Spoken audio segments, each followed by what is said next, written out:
to another garden vlog, and third time's the charm, I hope. So this is the third time I think I've attempted to graft persimmon trees, and I have a vanilla, and that's not how it's spelled. It's like vaniglia or something like that. It's probably Spanish or something. And we have a Chienting. I probably got that pronunciation all wrong. And this is probably from my second Fruitwood nursery order, not the last one. And as you can see, there's a lot of growth, so we got it staked up a little bit there, even though it's kind of growing sideways. We'll probably put a bamboo stake or something there a little bit taller soon. These are the two plants that got hit by that tree. This is the main reason why they got the little stakes on them, is because they sort of almost broke off the buds. But I was hoping if I staked it up and taped it a little bit, that those buds would callus up, harden up, and be a little bit stronger and survive. And right now it's starting to look good. It droops a little bit, then it gets better looking, you know, the sun and all that stuff. Now, some of the persimmons that we grafted obviously failed. Some of them are still green under the bark, but have not pushed out any buds. So I don't know if that's a bad sign. Even when they kind of hold on to that green, I like to see it push out buds and start to actively grow. But I know if you guys have been checking our videos out, each of them, you know, 2, 3, 4 videos ago, we showed a mulberry that we grafted, and it was growing like that. Got like 2 inches, 3 inches maybe, and that was it using its own energy to push out a bud and not actually callusing and, you know, taking onto that mulberry rootstock. So pushing out leaves, especially on mulberries, is not a sign of success. No matter if you're trying to root them or whatever, they, you know, black mulberries will push out leaves, and you'll think, oh, they might be starting to root several months later, and then boom, those leaves dry up and die, and there's no sign of root activity. This is an Oscar mulberry. As you can see, it's pushing out green buds, but that is no sign of a successful graft unless you see long-term growth. You know, if it's still green in 2 months, then I would say it is successful. But sometimes they come that way and they have green buds trying to push out. This guy here, green buds. This is a Thompson. This is from our new order, I believe. We got some just rootstock growth here, just to keep, you know, they say it'll help feed the plant sometimes and keep it going. Some people take all the leaves off, but it had kind of a low stick there. And this right here is an Excelsior plum. I put 2, you know, it had 2 big limbs there from the rootstock. This is cherry plum rootstock, and I don't know, there's a little bit of green on that left one. Let's see if we can zoom in. See that green bud right there? Again, I don't know if that's a sign of anything. When we get mulberry, you know, scion wood, sometimes we'll do a graft or 2, and then we'll keep the extra for possible rooting. So there's the Oscar there. Again, green buds. So hopefully that'll give us the best chance of success. We have stuff like our coffee cake persimmon scion wood, and that's rootstock leaves I just pulled off of there that have been grafted for a couple months. I don't know if that's a live bud or a dead bud there, but it does pass the scratch test. But as of right now, it looks like the stick is darkening a little bit, so probably not a good sign. We also got some Asian pear scion wood. This is Raja, and I just put it on a Southern Queen and a couple other things. I believe I did like 3 grafts or so with each piece, and as you can see, it's pushing out buds. I think pears and all graft a little bit easier, the success rate at least. So if that's pushing out, then I would say there's a good chance that that's going to be successful. Now, a few weeks ago, we found some American persimmons. They had been mowed a few times, and some of them kind of look like they're dead, including this one. But look at this. It's coming back from the roots. Now, if we would have got them when they were dormant, they probably would have been just fine. We pulled 2, 3 up, I can't remember. But hopefully those guys will survive. This is a plant I've never tried to grow. This is marshmallow. So a mallow or hibiscus species. This is what they actually used to make marshmallows with. I think the roots or something they'd process. And I think we got 2 or 3 there, but I only see 2 kind of left. Maybe the other ones withered away. This was a root division. So as this grows, we could probably divide the root even more if we can keep it alive. This is that red mulberry that we dug up that was in our way of making a trail, in wetland zone 1. And it's in like an 8-10 gallon pot, something like that, maybe bigger. And I knew that even though it lost its leaves, it would probably leaf out and be just fine. And there it is. So we're going to give this away probably to Natalie's mama. So a native red mulberry, even though there are question marks around what is actually a true 100% genetic Morse rubra or red mulberry. How many are actually in existence anymore? Our Italian mulberry looks like it did not make it. Either the graft or the cutting here did the same thing. It pushed out that new growth. It turned brown and died. I'd like to see something come from the bottom, but I kind of doubt it. You might just have to try again next year. It is a David Smith mulberry, and it looked like it probably failed. That's the rootstock, and there's the little graft. Here is a blackbird mulberry that we grafted. See, there's the graft line, and it looks successful. And we got a handful too. I don't know, the graft wood looks kind of dark, but it does have some growth on it. We'll have to wait and see long term and start cutting away that rootstock and seeing if that guy will get a little bit more vigorous growth. There is another grafted blackbird that we grafted onto just a random seedling that popped up in the yard. And it's got, 14 inches of growth or so there. Probably start cutting away that rootstock plant soon and letting this guy here take over. We got something different here. I just noticed that I think these are Everglades tomatoes, so they're really small. That one's probably about ready. It's got a few small ones on. We got 2 of these from a local nursery a few months ago. Now this was a black beauty mulberry on just a random plant that come up. It initially threw out buds, I believe, but now it looks dead. This is another black beauty. As you can see, the stick is so dark.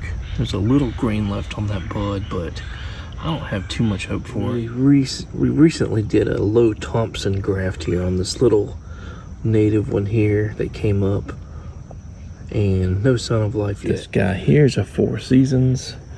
Not a lot of growth, but it's been here for a while, so maybe it's actually alive and will take. Maybe we need to get this guy some plant food or something. We don't have a whole lot of that mother plant, that rootstock growing here. So I think we're going to keep this on here for a while to maybe help support that little scion wood piece there. Here's a Hunswood Black, and it looks like probably successful graft. Another blackbird on a seedling here, one of these big leaf seedlings, and it actually came out. As you can see, the buds like fell off or ate by caterpillars or something, dried up. So it looked successful, and now possibly not. But we do have at least 1 blackbird, if not 2, that seems to be successful. Another Oscar. I don't know if you can see it, but there's a green bud right there. We just put it on another seedling. Back to pears, we have a soft sand pear. Not sure what the cultivar is. And we put a Paley Asian pear right here. There's a little bit of green there, but who knows? Those are your pear grafts here. This guy here needs to be staked up now. We're getting a lot of that mildew and stuff on a lot of plants, mulberries, pears, and everything lately. We've also put those Asian pear scion wood pieces on this mystery pear that never had pears on it until this year when we brought that potted pear tree and flower right next to it. And I think I counted 3. One of them is up there. It's got like a rotted out bottom, so Maybe we'll have two. Maybe there'll be some that we don't see yet. There's that guy, and there's that guy there. Already has some budding coming out of it. And the other day when I was out here trying to find places to clear trails out in this wettest area where the avocado is, I found what I think is 3 more of those dwarf everbearing mulberry seedlings. I don't mind them being close together, but this is too close together. So I don't know if, you know, the main tree is about 20 foot that way, 25 foot. And if you know, rains or whatever just swept the fruit here and added several seeds, or if maybe birds were sitting up there on that tallow tree or oak tree or something and ate some fruit and then pooped the seeds out here. But I don't know. I really don't want to recreate these same little tiny berries, even if they are as good as them. But at the same time, I like to experiment. So I think I'm going to dig 2 of these up and move them at least like 6-8 foot apart. And then we could also use these guys for grafting if they just aren't what we want. So here's a real blackberry. We've been sort of picking dewberries, and dewberry season's about up. The blackberries are pretty good when you eat them fresh, the wild ones, but they're not very good once you process them for whatever reason. Here we are with that the American persimmon sucker that I planted years ago in the back, and I've tried over and over again to graft on it. I got a scion there that probably never made it. Pulled several grafts off earlier, and I just put a mallow there, so I hope something eventually takes to it. And it does have its own sucker here too, so it's been here maybe 4 or 5 years, maybe a little bit longer. But you know, we had success with those couple. Not big success, but it you know, 3rd time's a charm is what I said. So we've attempted to graft persimmons onto mature trees. We've attempted to graft it on this one for the last year or 2 maybe, and we've attempted to graft onto rootstocks that were made for that, for you know, to put persimmons on. The problem with the rootstocks that we got is that they must have been so densely planted that they were bending back and forth, and that's the actual shape, you know, following the sun. So that, you know, you got 1 inch or so like that, and then, you know, 1 inch this way, and you can't really get a straight piece to cut. So they're very difficult to graft. Hopefully when I have the seedlings growing out that I have, we can grow them straight, and maybe it'll be a little bit easier to actually put scion wood onto it without trying to bend, you know, and wrap super tight the wood, you know, to make it conform to the scion wood shape. Going back to that dwarf everbearing mulberry, those seedlings, for the longest time we only had 2 seedlings that just sort of fell directly down under the tree. And you know, in the peak of the season when there's hundreds if not thousands of mulberries, you see them dropped on the ground and everywhere. So I'm surprised more don't come up, but a lot of animals probably get to them as well, and flooding might just swoop them out into the swamp somewhere. We sort of named each one, you know, 1, 2, you know, so that we can keep track of, you know, if there is some kind of superiority or something, some kind of better something in it, you know, flavor, size, something that, you know, we will know which ones we took cuttings from and can propagate them in the future if need be, or just give them to people to experiment with until they do fruit. And there could be more in all those weeds and stuff that, you know, we haven't even mowed through, but I think that's enough. If we get too many, I'll just start pulling them up and just giving them the whole plant and say, hey, if this is something special, you know, in 5-10 years or whatever, let me know. Give me some cuttings back, and we'll take it from there. Here is another paley Asian pear on this kind of, this is my old Baldwin pear that got those boring insects, and it came up from the rootstock, so I got like 10 grafts on it. This is the Raja, no sign of life yet, but our southern queen did not make it. Maybe it's harder to graft, I don't know. Maybe we just need to try again next year. I probably haven't revealed every grafted thing, every scion wood, every rooted whatever, but that's part of the last 2 or 3 shipments we got from Fruitwood Nursery. And is it our last? Possibly from Fruitwood Nursery. I found a new supplier for mulberry, scion wood, or just cuttings. So there are a few varieties that I would like to have that aren't usually available at most of the bigger nurseries, like Valdosta and a few of them. Whether or not that actually happens, who knows? I also tried to do some bud grafts from mulberries and possibly like plums and stuff, and I don't know, I'm just not getting the right size rootstock to budwood. I hear you have to take the budwood from the same size sticks as what you're grafting onto, and you probably need a pretty tight connection on both sides. Sometimes I seem to match the cambium layer on one side and it still just dries out, and that's the difference between a cleft graft. You can get one side matching and still get a take, but this budding seems to be a lot more difficult. But obviously there are going to be more mulberry videos. I can see at least 2 more this season, if not 5 or 6, because we still have some stuff to discuss. And one of those things, when earlier on in this video I said, well, this is a morse rubra, or is almost everything contaminated, cross-pollinated with alba, morse alba, morse rubra.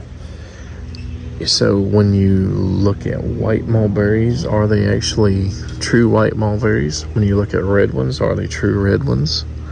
Hopefully within a couple weeks or a month we can show you 100% what succeeded as far as grafted in persimmons and mulberries, or cuttings, versus what may have taken or may have failed. And we were working on doing trails and stuff. I think we're going to do a trail video. I've been wanting to do it for a while.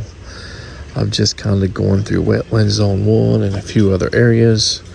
Our lawnmower broke down before we finished it, but it's good enough to probably do a video on, and to see what else we have planted already, or from this day forward. We planted, I think, 2 figs, a couple pomegranates, a couple mulberries, and we'll take a look and see where we put those. For the most part, done putting new plants in, because it's already getting super hot and plants are stressed out from the heat. Even if they have to only wait 2 or 3 days for rain or get watered every other day, sometimes they just don't like it. Sometimes they are so stressed that they just can't make it when you plant them out in such hot weather.